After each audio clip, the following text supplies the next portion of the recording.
Política e fé. Devo meter a colher? Então, este é o tema do nosso Grão de Fé de hoje. Bem-vindos a mais um vídeo preparado com muito carinho para vocês. Já quero agradecer a todos que estão assistindo, compartilhando, curtindo. Já peço que sigam o nosso canal aí no YouTube, compartilhe com as pessoas, envie seus comentários de tudo que você ouvir aqui. Se você concorda, se você não concorda, se você tem sugestão, qual a sua opinião, manda aí pra gente compartilhar isso com outras pessoas e trocar ideia e tornar esse vídeo interativo, tá bom? Então, eu quero te fazer uma pergunta. Você já ouviu alguém dizer para você assim: política é do diabo, crente não mexe com política, a igreja não deve se envolver em política, política e fé não se misturam, não andam juntas? Você já ouviu dizer que todo crente que entra, ou todo cristão, porque católico é cristão, que entra na política, ele sai de lá corrompido, ele entra cristão e sai corrompido? Já ouviu dizer essas coisas? Então, eu já ouvi também muito isso, né? De pessoas falar assim: ah, lugar de pastor é na igreja, lugar de crente é na igreja, lugar de pessoas boas é fora da política, política só tem corrupção, só tem malandragem, só tem roubalheira, né? Política não presta. E aí esse tema é um tema chato assim para muitos, porque hoje a gente está esgotado de tanta coisa ruim que está acontecendo no nosso cenário político, na nossa nação, que a gente vai criando um ranço na gente, né? Aí ninguém quer ouvir falar de candidatos, ninguém quer ouvir falar de eleição. E esse ano é um ano de eleições, é importante a gente se cercar de conhecimento, de situações, do cenário que a gente está inserido, para a gente exercer o nosso direito de cidadão, que é de votar e escolher os nossos governantes. Não podemos abrir mão desse direito constitucionalmente garantido a nós, né? E aí, para a gente começar, o que é política? Né? Para Aristóteles, ele define a política da seguinte forma: que ela é um meio para alcançar a felicidade dos cidadãos. Para isso, o governo deve ser justo e as leis obedecidas. Bom, esse é o conceito que ele coloca, e eu quero agora ver com você, à luz da palavra, o que a Bíblia diz. Tem política na Bíblia? A Bíblia defende isso? Então vamos aprender um pouquinho, navegar um pouco na palavra. Lá no Velho Testamento, tem uma história no livro de Daniel, traz a história deste rapaz que caiu na graça do rei Dário, e ele era muito querido ali, e isso provocou ciúmes, né? Provocou inveja, incomodou algumas pessoas que eram braço direito do rei, e eles chegaram até o rei e falou assim: "Ô rei, por que você não faz um decreto impedindo que durante 30 dias ninguém busque a outro Deus senão ao Senhor? Então, todos que forem apanhados buscando outro Deus vai ser jogado na cova dos leões." E por que eles fizeram esse decreto? Porque eles viram que Daniel orava 3 vezes ao dia. Daniel orava. Ele tinha uma vida de oração e ele não escondia isso de ninguém. Todos sabiam que Daniel era cristão. E aí o que acontece? Sabendo dessa situação, Daniel não se furtou a sua fé, ele manteve firme, orou e foi pego. Enfim, vocês sabem da história. Ele foi lançado na cova dos leões, mas acontece que no outro dia o rei foi lá, ele estava vivo, foi retirado da cova, e naquele mesmo momento outros soldados foram lançados lá e os leões trituraram eles antes mesmo que tocasse ao chão. Deus guardou a vida de Daniel por causa da sua fidelidade, por causa da sua fé, por causa do seu relacionamento com Deus. Bom, tá. E aonde que entra a política? Aí o que acontece? Esse fato que aconteceu, a fé de Daniel, o caráter, né, a postura de Daniel, que foi a mesma do início ao final, fez com que o rei fizesse um outro decreto, obrigando a todos que adorassem ao Deus de Israel.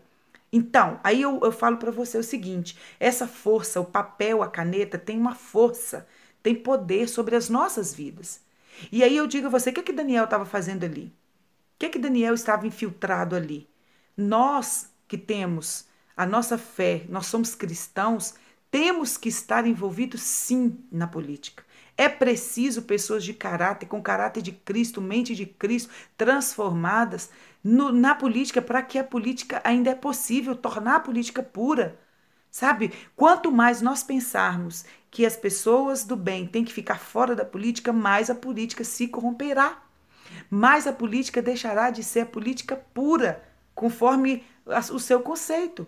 Né? Então aquilo mudou, o rei Dário mudou o decreto, ou seja, agora virou lei o que aconteceu ali, fazendo com que o povo adorasse Deus de Israel. Lá no Velho Testamento também tem a história de José. José foi governador.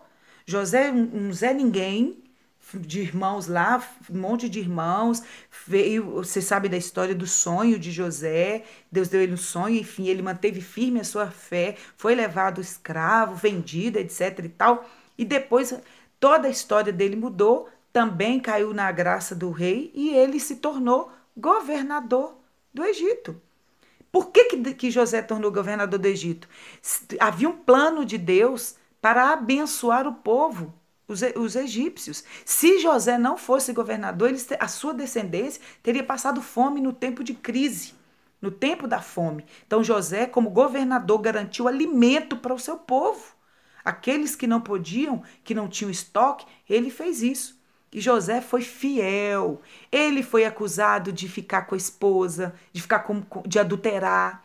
Ele foi acusado de um monte de coisa, de mentiroso, né? José passou por coisas terríveis, mas ele manteve firme a sua fé. O caráter dele foi forjado, né? Ele já entrou ali na política com caráter forjado em Deus, em Cristo. E aí eu quero pincelar isso aqui a você. A política não corrompe ninguém. Não, aquele ditado de que a ocasião faz o ladrão é mentira. A ocasião revela o ladrão. A política não faz o cristão se tornar corrupto. Ele já entrou na política corrupto. Eu passei por lá, tem 20 anos que eu lido no meio político, que eu estou ligada diretamente, sou efetiva, enfim, fui secretária municipal de educação, vivi no meio da política. É possível sim ser sincero, é possível ser honesto, ter caráter e utilizar a política para abençoar pessoas.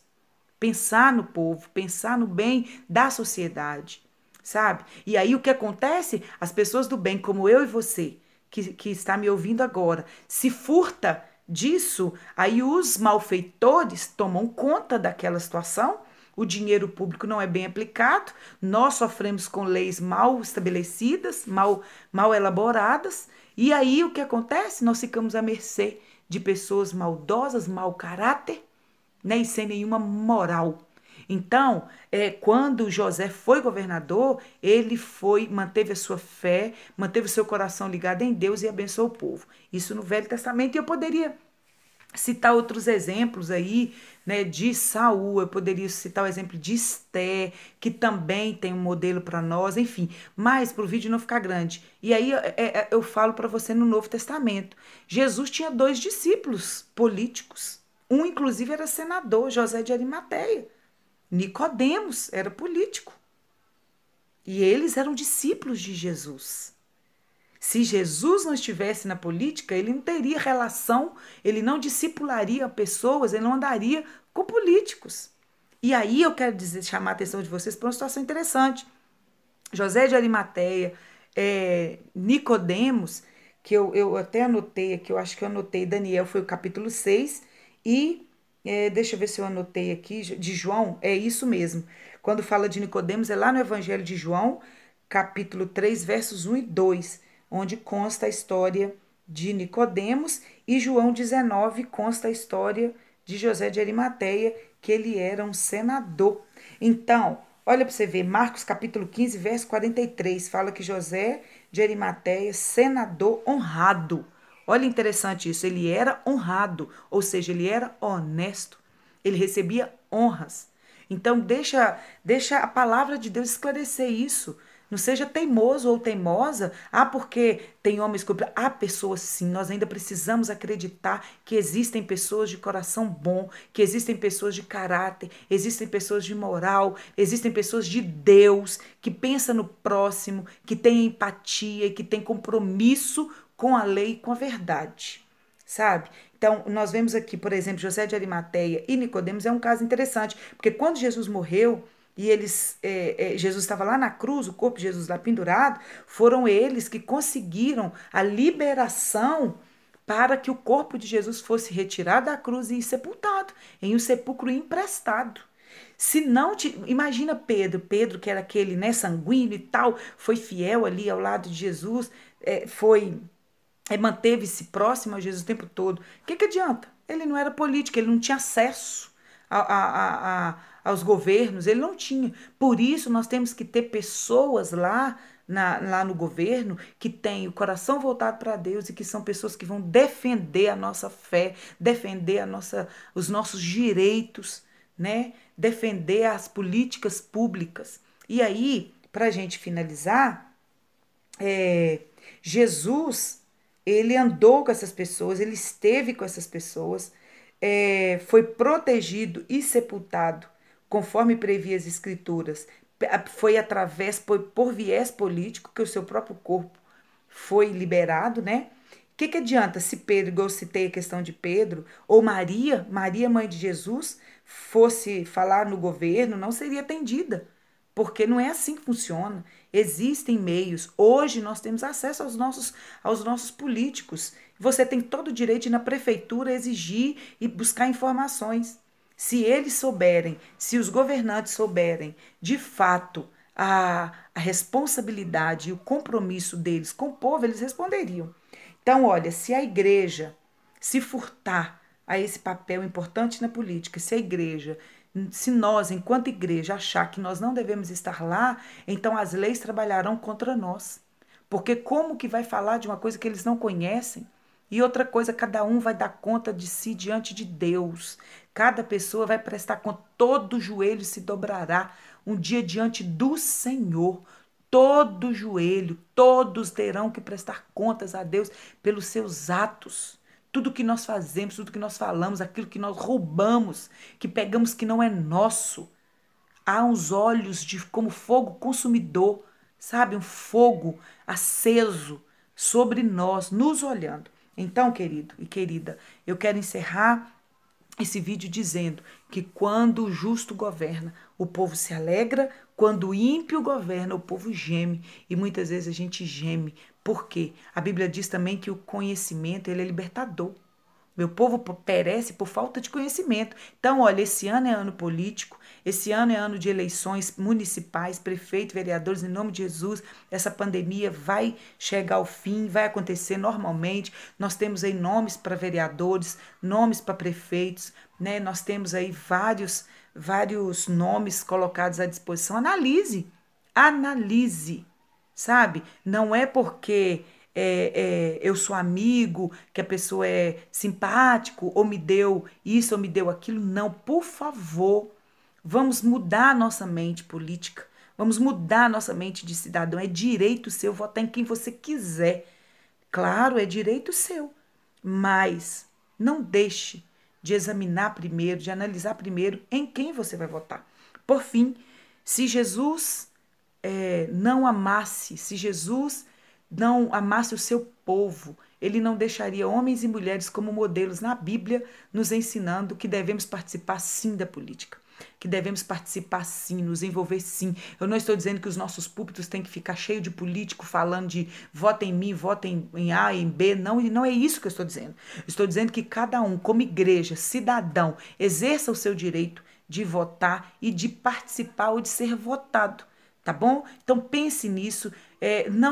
Não pense que a política vai corromper. A pessoa já foi corrompida ou não. Então, olha, é só um vídeo para a gente refletir. Você concorda com o que eu falei? Concorda não? Manda aqui uma mensagem, a sua opinião, que a gente vai trocando ideia, tá bom? Que Deus nos abençoe, que o Espírito do Senhor nos oriente, que a palavra de Deus esteja viva em nossos corações, que Deus, o Pai, o Filho e o Espírito Santo venha nos guiar, nos direcionar, que a nossa cidade seja abençoada nessa próxima eleição, que o candidato que vai ser eleito para prefeito, os candidatos que serão eleitos para vereador, Deus já sabe, Deus já está lá em outubro, então que o Senhor venha caminhando tudo, Deus, endireitando tudo e revelando ao nosso coração a sua vontade. Cada um, ó Pai, em nome de Jesus, consagramos os nossos planos e projetos ao Senhor e eles serão estabelecidos se for assim a sua vontade, que é perfeita, boa e agradável. Abençoa a nossa Santana do Paraíso, abençoa o nosso estado de Minas Gerais, abençoa o nosso Brasil, em nome de Jesus.